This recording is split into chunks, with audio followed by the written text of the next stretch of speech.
What's up, YouTube? Hey y'all, another day, another chance to get out and get fishing, guys. We had crazy storms last night, and as you can see, guys, we're on a little body of water right here, really murky.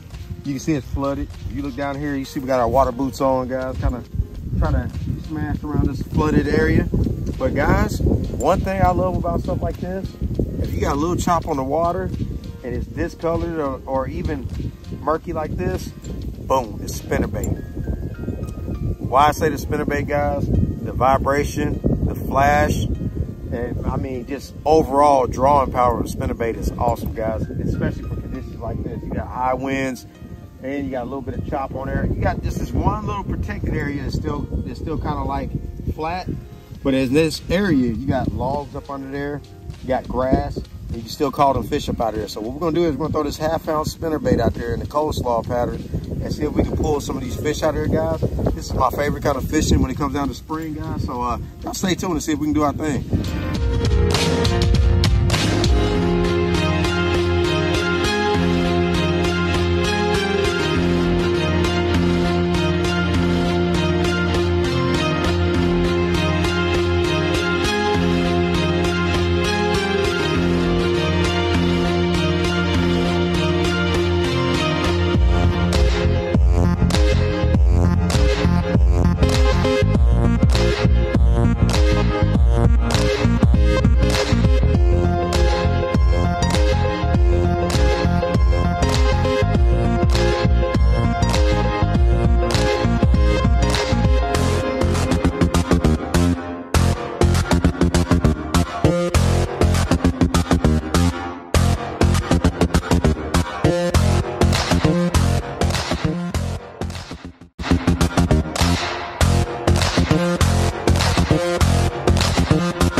Jumped out of nowhere. This is the crazy part. That fish came after something in that grass. Came after something in that grass. And I brought that spinnerbait right next to him. He ate it. Let's get a pick of this one. We're going to talk a little bit about wind, water clarity, and water temps, guys. I know y'all hear a lot of videos where people's preaching about, you know, water temp, water clarity, the wind current that's generated by the wind. Those are all factors that you do need to pay attention to, guys. Now, I was on a totally different body of water on the same land. Over here, there's chocolate milk. Then I come over here, this side of this coal pit is clean.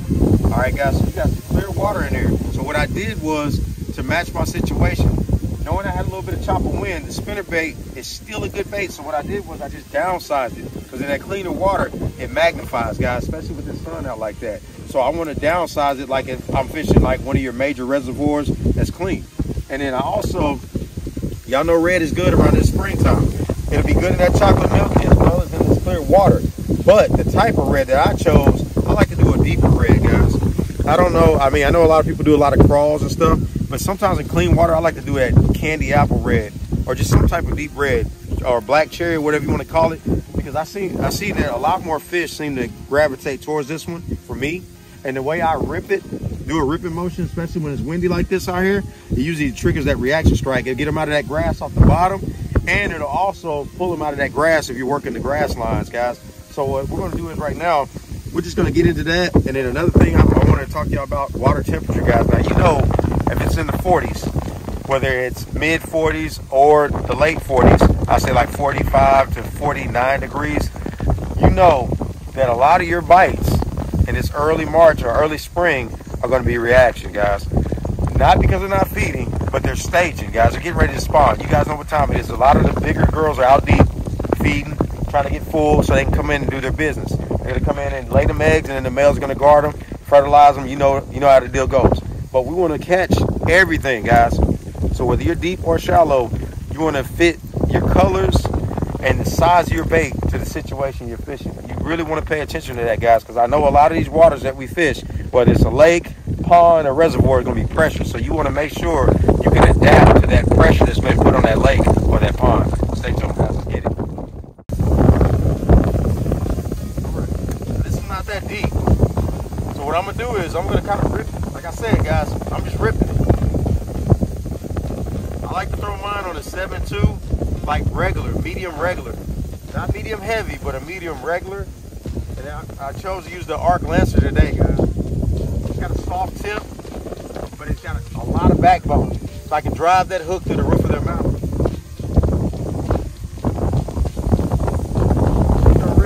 Not a whole lot of ripping.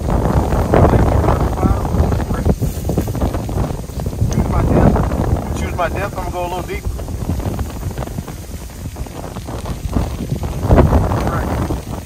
Right off that shell into some deeper water, but as you can see, let it fall a little bit.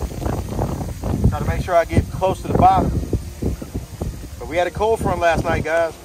They don't have to pull that far off that bank, but they will go a little bit deeper. They want to go where that water is a little more stable.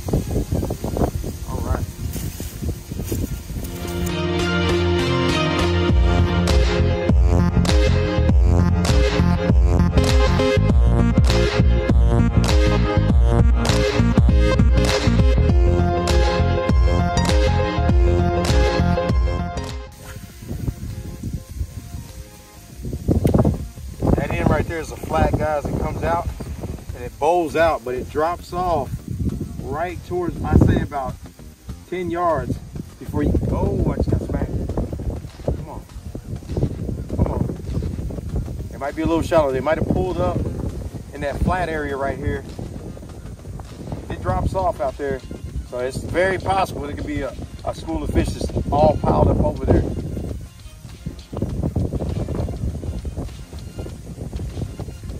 Back over there.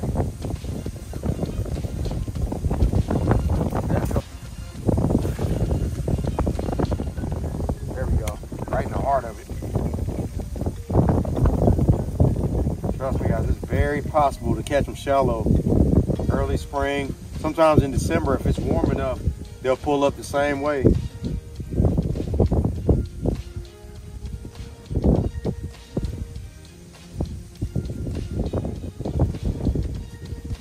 That thing's super fast though. Right, let's try it. We got a hump right here. I'm gonna hit real quick. We got a hump right in front of us. There's a little hump right here. Hit that real quick, see if we can get one on the back side of it.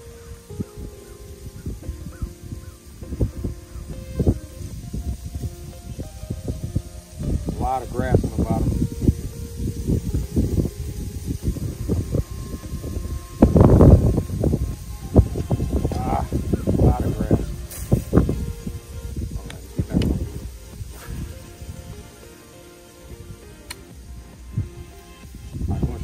Retrieve it, see what happens.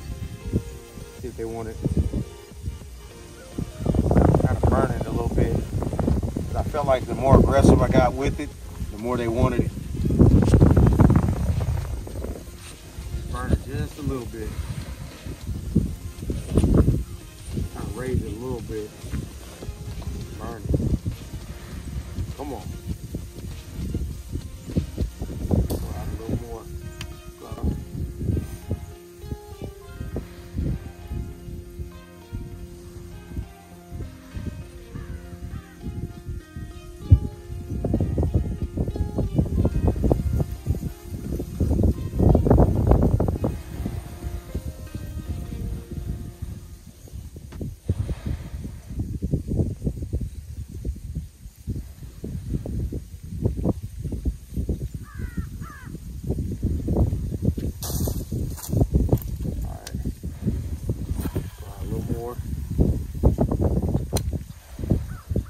Trying to find that right depth, guys.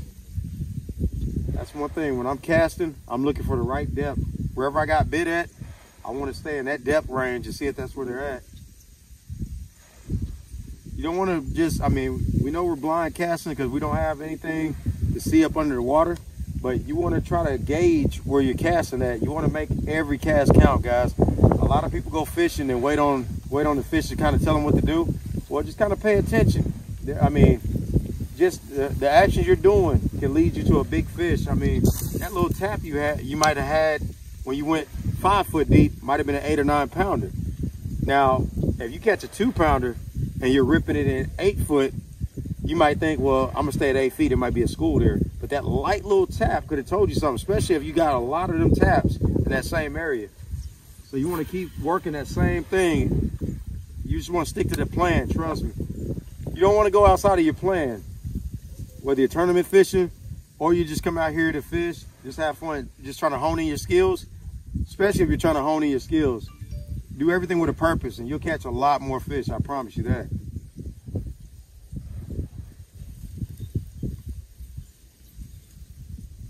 See, now I knew I ran over that same area where I got bumped at and I ripped it the same way. Oh, I just got hit right at the bank.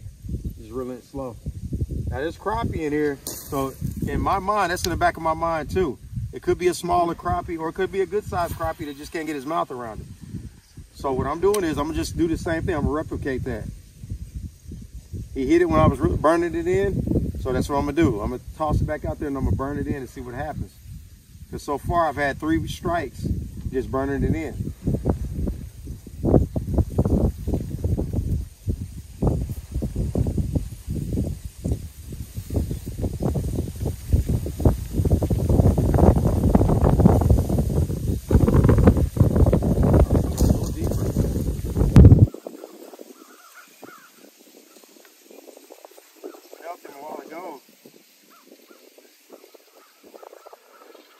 There he is. Ah, little guy. Come here. There we go, guys. Got one. Switched up our color. Went natural. But guys, look at this. That little sucker hit hard too. Hit a rapala. Switched up to a little smaller lipless for that clean water.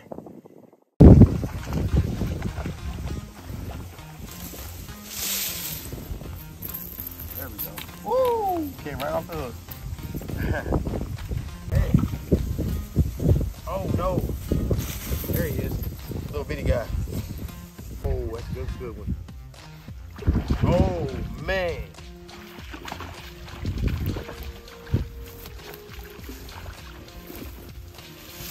Come here, big boy. That's the size right there. That's the one. That's what we're looking for, guys. Look at him, choked it. You feel me?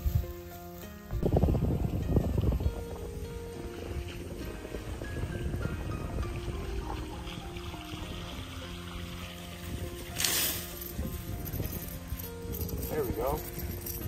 Not bad.